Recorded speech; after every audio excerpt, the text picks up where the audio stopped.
Première option avec quelques outils de fortune, donc il te suffit d'un morceau de bois, un couteau de survie et de la paracorde. Donc là tu vois, simple bâton, un couteau de survie, un brelage, tout de suite tu as un truc pour venir piquer. Donc ça marche hyper bien pour la pêche.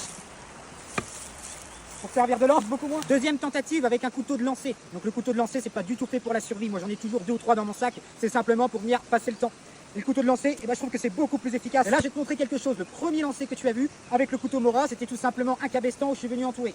Là, je suis venu faire mon brelage en long. Tu vas voir la différence de solidité. Il n'y a pas photo. C'est même mal à l'enlever.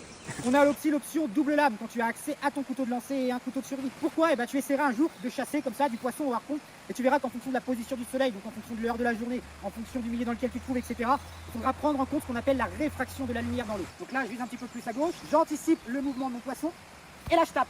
Et tu vois, même s'il y a une lame qui rate, même s'il y a une lame qui va taper un peu plus à gauche, un peu plus à droite, tu as toujours la chance de l'embrocher avec la deuxième.